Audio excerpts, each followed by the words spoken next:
Hello, good morning. രാധാസ്വാമിലി കിച്ചണിലേക്ക് എല്ലാവർക്കും സ്വാഗതം. അപ്പോൾ നമുക്ക് ഇന്നത്തെ പവിത്രത്തിൻ്റെ കഥ നോക്കാം. ഇന്നിപ്പോൾ 29 ഡേറ്റ്, 29/4/25. പവിത്രത്തിൻ്റെ കഥ എന്താ വെച്ചാൽ, എന്താ കല്യാണം നിൽക്കുകയാണ്, ഇങ്ങനെ മാല ഇടാനും ഒക്കെ നിൽക്കുകയാണ്. അപ്പോൾ മാല ഇടുന്ന സമയത്ത് മാല ഇടാൻ വരട്ടെ എന്ന് പറയുന്നുണ്ട് നമ്മുടെ അച്ചമ്മ. അപ്പോൾ എന്തിനാ പറയുമ്പോൾ, ഇല്ല ഞാൻ എൻ്റെ ഫോണൊന്ന് ഓണാക്കട്ടെ വീഡിയോ എടുക്കാൻ വേണ്ടിയിട്ട് എന്ന് പറയാൻ. അങ്ങനെ വീഡിയോ എടുത്തുകൊണ്ട് ഇനി മാല ഇട്ടോളൂ എന്ന് പറയുന്നത്. അങ്ങോട്ട് മാല ഇടണം ഒക്കെ കഴിഞ്ഞു കഴിഞ്ഞിട്ട് പറയും, ഇനി മുതിർന്നവരുടെ കാല് തൊട്ട് കാരണവന്മാരുടെ കാല് തൊട്ട് തൊഴണം, പ്രാർത്ഥിക്കണം എന്ന് പറഞ്ഞിട്ട് ഇറക്കുകയാണ് കേട്ടോ. ദക്ഷിണ കൊടുക്കാൻ പറയുമ്പോൾ ദക്ഷിണ കൊടുക്കുന്നുണ്ട്. ചന്ദനം അങ്ങോട്ടും ഇങ്ങോട്ടൊക്കെ ചന്ദനം തൊടിക്കണം ഒക്കെ ഉണ്ട്, എല്ലാം ഉണ്ട്. അത് കഴിഞ്ഞ് വന്ന് കാല് തൊട്ട് വന്നിരിക്കുകയാണ്. അപ്പോൾ സുധാകര എന്ന് വിളിക്കും. ആദ്യം വിനായകനെ വിളിക്കും. വിനായകൻ്റെ വിചാരം വിനായകൻ്റെ കാല് തൊടാനാ വെച്ചിട്ട് വിനായകൻ ഇതാ വന്നു അച്ചമ്മയെന്ന് പറഞ്ഞ് വന്ന് നിൽക്കണേ. അപ്പോൾ വിനായകൻ പറയുന്നുണ്ട്. അപ്പോൾ അച്ചമ്മ ഫോൺ കൊടുക്കുകയാണ് കയ്യിൽ. നീ ഫോൺ വീഡിയോ എടുക്കണം കേട്ടോ എന്ന് പറഞ്ഞിട്ട് ഇങ്ങനെ കൊടുക്കുക. അങ്ങനെ സുധാകര മാഷയുടെ കാല് തൊടാൻ നിൽക്കുമ്പോൾ മൂപ്പരും ഇങ്ങോട്ട് പിന്നിക്ക് നിൽക്കുക, സമ്മതിക്കുന്നില്ല. അപ്പോൾ അവസാനം അപ്പോൾ എല്ലാവരും ഇങ്ങനെ നോക്കുന്നുണ്ട്. അപ്പോൾ പുള്ളിക്കാവുന്ന അത്രയും ഇപ്പോഴും ഈ കാട്ടിക്കൂട്ടണമെന്നും പുള്ളിക്ക് അത്രയ്ക്ക് അങ്ങോട്ട് പിടിക്കുന്നില്ല. അപ്പോൾ അത് കഴിഞ്ഞ് കമലമ്മയുടെ കാല് തൊട്ട് വന്നിട്ടുണ്ട്. അപ്പോൾ അതിന് അവർ നിന്നൊടുക്കനെ ഒക്കെ കഴിഞ്ഞ് പ്രാർത്ഥനയൊക്കെ കഴിഞ്ഞ് അനുഗ്രഹങ്ങളൊക്കെ വാങ്ങി നീ പറയും നിങ്ങൾക്ക് എന്താവശ്യം. അങ്ങനെ അച്ചമ്മ അവർ രണ്ടാളും ചേർത്ത് പിടിക്കുകയാണ്, നമ്മുടെ വിക്രമിനെയും വേദിയും ചേർത്ത് പിടിക്കുകയാണ്. ചേർത്ത് പിടിച്ചിട്ട് ഇങ്ങനെ പറയുകയാണ്, നിങ്ങൾക്ക് ഈ എന്ത് സങ്കടം എന്ത് പ്രയാസങ്ങളും ഉണ്ടെങ്കിലും ഇവിടെ ഈ സന്നിധിയിൽ വന്ന് പറഞ്ഞാൽ മതി. അത്രയ്ക്ക് ഉഗ്രമൂർത്തിയാണ്, നിങ്ങളെ ഭഗവാൻ സഹായിക്കും. എന്ത് ബുദ്ധിമുട്ടുണ്ടെങ്കിലും ഇവിടെ വന്ന് പറഞ്ഞാൽ മതി എന്നൊക്കെ പറയാണ്. അപ്പോൾ നിങ്ങളെ ഒരുമിപ്പിച്ചതും ഈ മൂർത്തി തന്നെയാണ്. അതുകൊണ്ട് എന്ത് പ്രയാസങ്ങളുണ്ടെങ്കിലും പറഞ്ഞാൽ മതി, എന്തായാലും നിങ്ങൾക്ക് അനുഗ്രഹം കിട്ടും എന്നൊക്കെ ഇങ്ങനെ പറയൂ കേട്ടോ. അത് കഴിഞ്ഞിട്ട് പറയും, എന്നാൽ ശരി നമുക്ക് എല്ലാവർക്കും വീട്ടിലേക്ക് പോവാം എന്ന് പറയുകയാണ് അച്ചമ്മ. അങ്ങനെ വീട്ടിലേക്ക് പോവുകയാണ് കേട്ടോ. വീട്ടിലേക്ക് പോകാൻ വേണ്ടിയിട്ട് എല്ലാവരും നടക്കുമ്പോൾ നമ്മുടെ വിനായകനെ പിടിച്ച് വലിച്ച് നിർത്തുന്നുണ്ട് നന്ദിനി. വിനായകനെ പിടിച്ച് വലിച്ച് മാറ്റി നിർത്തുന്നതിന് അപ്പോൾ എന്താണെന്ന് ചോദിക്കേണ്ടത് വിനായകൻ. അപ്പോൾ പറയും, നിങ്ങളിവിടെ നിൽക്കുക മനുഷ്യയാണെന്ന് അറിയും. അപ്പോൾ വീട്ടിൽ പോകണ്ടേന്ന് അറിയും. നിങ്ങളിവിടെ വാ പറയും. അതുകൊണ്ട് ചില്ലറ പൈസ ഉണ്ടോ എന്ന് നോക്കിയപ്പോൾ അപ്പോൾ ചില്ലറ എന്തിനാ വയ്ക്കുമ്പോൾ എടുക്കുക എന്നറിയും. അപ്പോൾ പോക്കറ്റിന് നോക്കുമ്പോൾ ചില്ലറ ചോദിക്കുമ്പോൾ എന്തിനാണ് നിങ്ങൾ നോട്ട് തരുന്നത് എന്നറിയും. എന്നിട്ട് അവളങ്ങനെ പോക്കറ്റിൽ നിന്ന് തപ്പിയെടുത്തിട്ട് 1 രൂപ എടുത്തിട്ട് പ്രാർത്ഥിക്കുകയാണ്. അതിൽ പറയും, ഇത് ഉഡായിപ്പ് കല്യാണമാണ്, ദൈവങ്ങൾ ഈ വീട്ടുകാരെയൊക്കെ പറ്റിച്ച് നടത്തുന്ന ഈ കല്യാണത്തിന് വലിയ അനുഗ്രഹമൊന്നും കൊടുക്കണ്ട ഭഗവാനെ. അതുപോലെ എന്നെ എൻ്റെ ഭർത്താവിനെ അനുഗ്രഹിക്കണേ, ഞങ്ങൾക്ക് മാത്രം നന്മകൾ തരണേ എന്നൊക്കെ അങ്ങനെ പറഞ്ഞ് പ്രാർത്ഥിക്കുകയാണ് കേട്ടോ. എന്നിട്ട് രണ്ടാൾക്കും കൂടി തലയിൽ ഒഴിഞ്ഞ് 1 രൂപ നാണയം ഭണ്ണാരത്തിലിടുകയാണ്. എന്നിട്ട് അറിയും, എന്താണ് ഇതെല്ലാവരും പറ്റിക്കാൻ വേണ്ടി ഉഡായിപ്പ് കല്യാണം നടത്തിയതാണ് അങ്ങനെ ഇങ്ങനെ എന്നൊക്കെ പറയും. ഇത് ശരിയില്ല എന്നൊക്കെ പറഞ്ഞ് ഇങ്ങനെ പ്രാഗാണ് കേട്ടോ നമ്മളെ നന്ദിനി. അത് കഴിഞ്ഞിട്ട് തിരിഞ്ഞ് നടക്കണം, കിടക്കണം പറഞ്ഞാൽ പട്ടയെന്നടിച്ച് തല്ലിയടിച്ച് അവിടെ വീഴുകയാണ്. അതിൽ വിനായകന് പറയാം, നന്നായി, നിൻ്റെ പ്രാർത്ഥന നിനക്കെന്നെ വലിച്ചു എന്ന് പറഞ്ഞിട്ട് പിടിച്ച് നീപ്പിക്കും മനുഷ്യ എന്ന് പറഞ്ഞിട്ട് നന്ദിനി കൈ കൊടുത്ത് അങ്ങനെ വിനായകൻ നന്ദിനി നീപ്പിക്കുകയാണ്. അത് കഴിഞ്ഞ് വീട്ടിൽ പോവാണ്. അവിടെ വീടെന്ന് വെച്ചാൽ അച്ചമ്മയുടെ വീട് നല്ല അടിപൊളി, നല്ല മനോഹരമായ ഒരു പഴയ തറവാട്. എന്ത് രസമാണെന്നറിയാം കാണാൻ, അടിപൊളി വീട്. അപ്പോൾ ആ വീടിൻ്റെ അവിടെ പോയി ഇറങ്ങി എല്ലാവരും കൂടെ മുറ്റത്ത് ഇങ്ങനെ നിൽക്കുക. അപ്പോൾ പറയും, എങ്ങനെയുണ്ട് മോളെ എൻ്റെ വീട് എന്ന് ചോദിക്കുകയാണ്. അച്ചമ്മ പറയും, നല്ല വീട്, നല്ല ഭംഗിയുണ്ട് കാണാൻ അച്ചമ്മ, ഈ വീട്ടിൽ അച്ചമ്മ ഒറ്റയ്ക്കേ ഉള്ളൂ എന്ന് പറയും. അപ്പോൾ പറയും, പിന്നല്ലാതെ ആരാ ഉള്ളത്, എൻ്റെ 2 ആൺമക്കളും എന്നെ ഇട്ടിട്ട് പോയില്ലേ, പിന്നെ ആരാ, ഞാൻ തനിച്ച് തന്നെ ഉള്ളൂ എന്നൊക്കെ പറയും. അപ്പോൾ പറയും, അപ്പോൾ അമ്മയോട് ഞാൻ പറഞ്ഞതല്ലേ അവിടെ വന്ന് താമസിച്ചോളാൻ, ഇവിടെയൊക്കെ വിട്ടിട്ട് അവിടെ വന്ന് താമസിച്ചോളാൻ പറഞ്ഞതല്ലേ എന്ന് പറയും. അപ്പോൾ ഞാൻ നിന്നോട് പറഞ്ഞല്ലേ അവിടെയൊക്കെ വിട്ടിട്ട് ഇവിടെ വന്ന് നിൽക്കാം, നീ എന്താ അത് വരാത്തത്, നീ വരുന്നുണ്ടോ എന്നൊക്കെ പറയും. അപ്പോൾ മാഷൊന്നും പറയില്ല. അപ്പോൾ അവിടെയും ഇതൊക്കെ വിറ്റ് ഇവിടെ വന്ന് കഴിഞ്ഞ് ഇവിടെയും അത്യാവശ്യം കൃഷിപ്പണിയും കാര്യങ്ങളും ഒക്കെ ആയിട്ട് നമുക്കിവിടെ ജീവിക്കാനുള്ളതൊക്കെ ഉണ്ടെന്ന് പറയും. അതല്ല മോളെ, ഇവിടെ സുധാകരൻ്റെ അച്ഛനും അവരുടെ കാരണവന്മാരൊക്കെ മറവ് ചെയ്തിരിക്കുന്നത് ഈ മണ്ണിലാണ്. അപ്പോൾ അവർക്ക് വൈകുന്നേരം സന്ധ്യയ്ക്ക് ഒരു അന്ത്യത്തിരി കത്തിക്കാൻ ഇവിടെ ഒരാളില്ലെങ്കിൽ ശരിയാവില്ല, അതുകൊണ്ടാണ് ഞാൻ ഇവിടെ വിട്ട് എങ്ങോട്ടും പോവാത്തത് എന്നൊക്കെ പറയും. അത് അല്ല, ഇപ്പോൾ നമ്മളെല്ലാവരും കൂടി ഇപ്പോൾ ഈ ഉമ്മർത്ത് ഇവിടെ നിന്നിട്ട് കാര്യമില്ലല്ലോ, ഞാനെന്നാണ്ട് കയറട്ടെ എന്ന് പറഞ്ഞിട്ട് ഇങ്ങനെ കയറണം. വസന്തി വസന്തി എന്ന് വിളിച്ചിട്ടാണ് അകത്തേക്ക് കയറിപ്പോണത്. അപ്പോൾ നമ്മുടെ വേദ കമലമ്മയെ നോക്കേണ്ടത് ഇപ്പോൾ ആരാണ് ഈ വാസന്തി എന്നുള്ളത്. അപ്പോൾ പറയും കമലമ്മ പറയും അത് അമ്മയെ സഹായിക്കാൻ ഇവിടെ നിൽക്കുന്ന കുട്ടിയാണ് എന്ന് പറയും കേട്ടോ.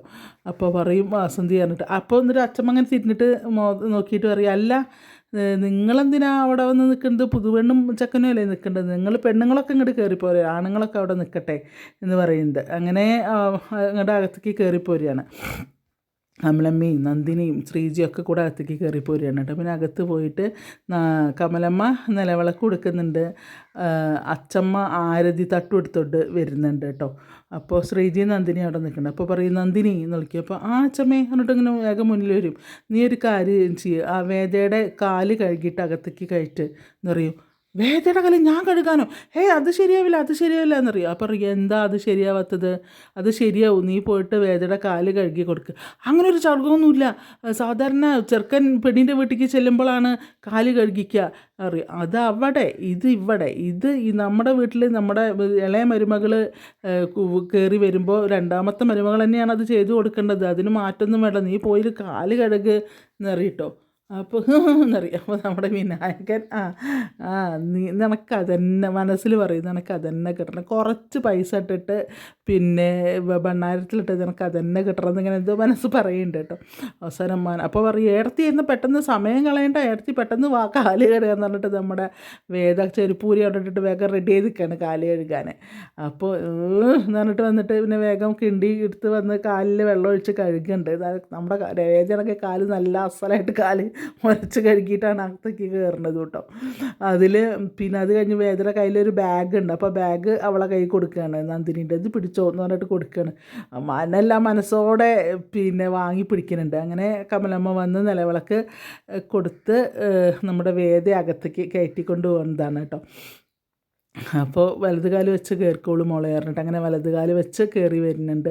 പിന്നെയും ചടങ്ങുകളുണ്ടല്ലോ. അപ്പോൾ ആ സോഫയിൽ ഇരുത്തുകയാണ്. സോഫയിൽ ഇരുത്തിട്ട് പിന്നെ വസന്തി ആ മധുരം കൂടെ എടുത്തോളൂ എന്നറിയും നമ്മുടെ അച്ചമ്മ. അപ്പോഴേക്കും മധുരമൊക്കെ ആയിട്ട് പാലും പഴമൊക്കെ ആയിട്ട് വരുന്നുണ്ട് നമ്മുടെ വസന്തി, നല്ലൊരു കുട്ടി.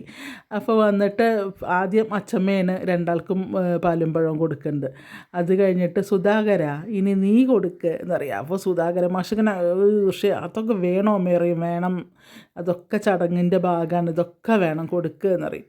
അങ്ങനെ അത് വേദയ്ക്ക് ശരിക്കും കൊടുക്കും. അത് കഴിഞ്ഞ് വിക്രമിന് കൊടുക്കുമ്പോൾ മുഖത്തേക്ക് നോക്കണേയില്ല, നല്ല കൊടുത്തില്ല എന്നുള്ളതിലാണ് കൊടുക്കുന്നത്. അങ്ങോട്ടും ഇങ്ങോട്ടും നോക്കിയിട്ടൊക്കെയാണ് കൊടുക്കുന്നത്. പിന്നെ അത് കഴിഞ്ഞിട്ട് ഓരോരുത്തരായിട്ട് വന്നിട്ട് പാലും പഴമൊക്കെ കൊടുക്കുക. അപ്പോൾ നമ്മൾ വിനായകൻ വേദയ്ക്ക് കൊടുക്കുമ്പോൾ എങ്ങനെയുണ്ട് കൊള്ളാമോ എന്ന് ചോദിക്കും.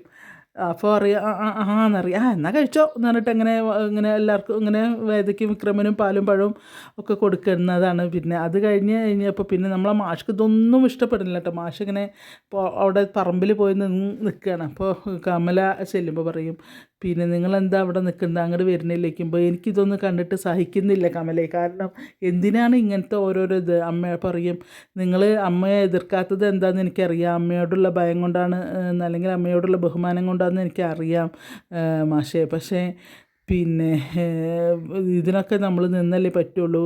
ആ കുട്ടി നല്ല കുട്ടിയാണ്, നമ്മളുടെ വിക്രമിൻ്റെ ജീവിതത്തിലേക്ക് അങ്ങനെ ഒരു കുട്ടി വന്നത് തന്നെ പിന്നെ ഭാഗ്യമല്ലേ എന്നൊക്കെ ഇങ്ങനെ പറയുന്നുണ്ട് കേട്ടോ. അപ്പോൾ പറയും നിനക്ക് ഇപ്പോഴും മനസ്സിലായിട്ടില്ല, നീയും അമ്മയുടെ ഇതിലാണോ നിൽക്കുന്നത്, അമ്മയ്ക്ക് അറിയില്ലല്ലോ ആ കുട്ടി എങ്ങനെയാണ് നമ്മളെ കുടുംബത്തേക്ക് വന്നതെന്ന് അമ്മയ്ക്ക് അറിയില്ലല്ലോ എന്നൊക്കെ ഇങ്ങനെ പറയുന്നു. അങ്ങനെ അവരിങ്ങനെ സംസാരിച്ചുകൊണ്ട് നിൽക്കുകയാണ്. അപ്പോൾ പറയും അപ്പോഴേക്കും നമ്മുടെ അച്ചമ്മ അവിടെ വരുന്നുണ്ട് കേട്ടോ. അച്ചമ്മ അവിടെ വന്ന് നിൽക്കുകയാണ്. അപ്പോൾ അച്ചമ്മേനെ കാണുമ്പോൾ അപ്പോൾ അമ്മേ നീ എന്താ അവിടെ വന്ന് നിൽക്കുന്നത്, നീ അങ്ങോട്ട് വാ, നീ എന്തിനാ ഇതെന്നെല്ലാം മാറി നിൽക്കണം പറയും. അമ്മ എന്തറിഞ്ഞിട്ടാണ് അമ്മ ഇതൊക്കെ ചെയ്യുന്നത് പറയും. അപ്പോൾ പറയും നീ മറ്റുള്ളവർക്കൊക്കെ നമ്മൾ അങ്ങനെയല്ലേ ചെയ്തത്, അതുപോലൊരു ചടങ്ങ് തന്നെയാണത്, നിങ്ങളാരും പിന്നെ എന്താണ് അതിന്, ആ കുട്ടി നമ്മുടെ വീട്ടിലേക്ക് അതിന് മനസ്സറിഞ്ഞ് വന്നതല്ലേ എന്നൊക്കെ പറയും. അമ്മ പക്ഷെ അവരെ കല്യാണം എങ്ങനെ കഴിഞ്ഞെന്ന് അമ്മയ്ക്ക് അറിയോ എന്ന് ചോദിക്കുകയാണ്. പറയും. ഇപ്പോൾ അച്ഛമ്മ പറയണേ എനിക്കെല്ലാം അറിയാം എന്നറിയുമ്പോൾ മാഷ് എന്താ വിട്ടിങ്ങനെ നോക്കുകയാണ്. പറയാം നീ എന്താ വിചാരിച്ചത്, ആ വിക്രം പിന്നെ വേദയുടെ കഴുത്തിൽ താലി കെട്ടിയ വീഡിയോ ഒക്കെ ഞാനും കണ്ടതാണ്, അത് പിന്നെ അവർ സ്നേഹിച്ചിട്ടല്ല എന്നുള്ളത് എനിക്കറിയാനുള്ള സാമാന്യ ബുദ്ധിയൊക്കെ എന്താ എനിക്കില്ലേ, അതെങ്ങനെയാണ് കഴിഞ്ഞതെന്നൊക്കെ എനിക്കറിയായിരുന്നു എന്നൊക്കെ ഇങ്ങനെ പറയുകയാണ് അച്ചമ്മ കേട്ടോ. അപ്പോൾ പറയും അതിന് ശേഷം ഞാൻ കമല വിളിച്ചപ്പോൾ കമല ഏതാണ്ട് എൻ്റെ അടുത്ത് കുറേ കാര്യങ്ങളൊക്കെ പറഞ്ഞു വരുമ്പോൾ മാഷ്ക്ക് അതറിയില്ലായിരുന്നു. മാഷ് അപ്പോൾ കമല ഇങ്ങനെ നോക്കുകയാണ്. അപ്പോൾ പറയും പിന്നെ എന്താണ് എന്തായാലും ആ കുട്ടി ഇവിടെ വന്നിട്ട് ആരും അവളെ നിർബന്ധിച്ചിട്ടല്ലല്ലോ നമ്മളെ കുടുംബത്തിലേക്ക് പിന്നെ ആ കുട്ടി വന്നത്. അവളെ താലി കെട്ടിയ ആളുടെ കൂടെ ജീവിക്കണം എന്ന് ദൃഢനിശ്ചയം എടുത്തിട്ടല്ലേ ആ കുട്ടി നമ്മുടെ കുടുംബത്തിൽ വന്നത്, തറവാട്ടിൽ വന്നത്. അപ്പോൾ ആ കുട്ടി പിന്നെ നമ്മളൊരു വീട്ടിലെ അംഗത്തെ പോലെയല്ലേ കഴിയുന്നത്. നിങ്ങളാരും അംഗീകരിക്കാത്ത പോലെയാണോ ആ കുട്ടി കഴിയുന്നത്?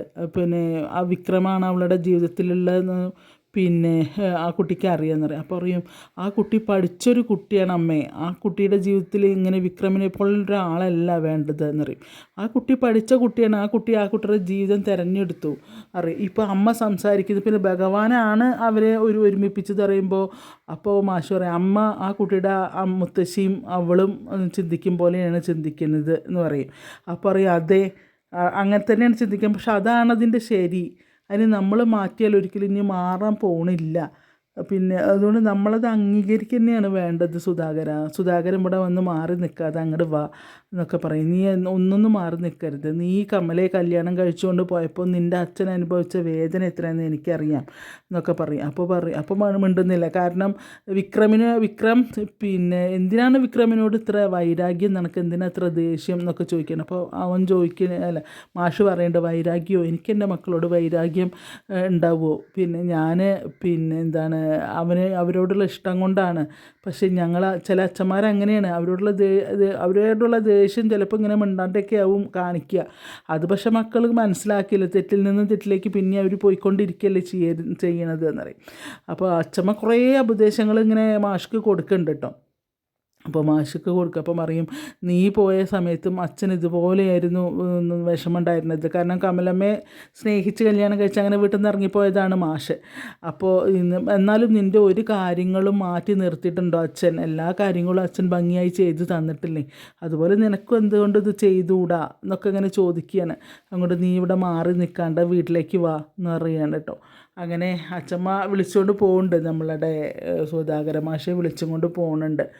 അങ്ങനെ അപ്പോൾ കാരണം നല്ല വിഷമത്തോടു കൂടി മാഷ് കരയണമൊക്കെ ഉണ്ട് കേട്ടോ. അതിൽ ചടങ്ങുകൾ നടക്കണമൊക്കെ ഉണ്ടേനും പക്ഷേ മാഷ് കരയണുണ്ട്. പിന്നെ ഈ പാലും പഴം കൊടുക്കുമ്പോൾ നന്ദിനിക്ക് അവസരം വരുമ്പോൾ നന്ദിനി നിറയെ സ്പൂണിൽ പഴം എടുത്തിട്ട് പാവം നമ്മുടെ വേദയുടെ വായിൽ കുത്തി ഇറക്കി കൊടുക്കുന്ന ഒരു സീനൊക്കെ ഉണ്ട് കേട്ടോ. ഒരു തരം ദുഷ്ട മനസ്സുള്ള ഒരു കഥാപാത്രം. എന്നാൽ കോമഡിയാണ് താനും, എന്നാലും എനിക്കെന്തോ അത് അത്ര ഇങ്ങോട്ട് ഇഷ്ടപ്പെടുന്നില്ല. അങ്ങനെ നമ്മളതുപോലെ നമ്മുടെ വിക്രം പറയുന്നുണ്ട്. വിക്രം ഓരോരോ ചടങ്ങുകൾ പറയുമ്പോൾ പറയും തന്നെപ്പോലെ ഒരു ഗുണ്ടയ്ക്ക് ഇത്ര നല്ലൊരു പെൺകുട്ടിനെ കിട്ടിയെന്ന് സമാധാനിക്കുക എന്നൊക്കെ ഇങ്ങനെ നമ്മളെ പിന്നെ വേദി വിക്രമിനോടും പറയുന്ന സീനുകളൊക്കെ ഉണ്ട്. അപ്പോൾ എന്തായാലും നമ്മളെ മിസ് ചെയ്യാണ്ട് നമ്മൾ ഇന്നത്തെ പവിത്രം കാണുക. അതേപോലെ രാധാസ്വാമി കിച്ചൺ ആദ്യമായിട്ട് കാണുന്നവരാണെങ്കിൽ ഒന്ന് കണ്ടിട്ടുണ്ടെങ്കിൽ ഒന്ന് സബ്സ്ക്രൈബ് ചെയ്യുക. കഥയാണ്, മിസ്റ്റേക്കുകൾ വരും, ക്ഷമിക്കുക. ഓക്കെ, എല്ലാവർക്കും ഒരു നല്ല ദിവസം ആശംസിക്കുന്നു. ഓക്കെ, ശുഭദിനം. Thank you.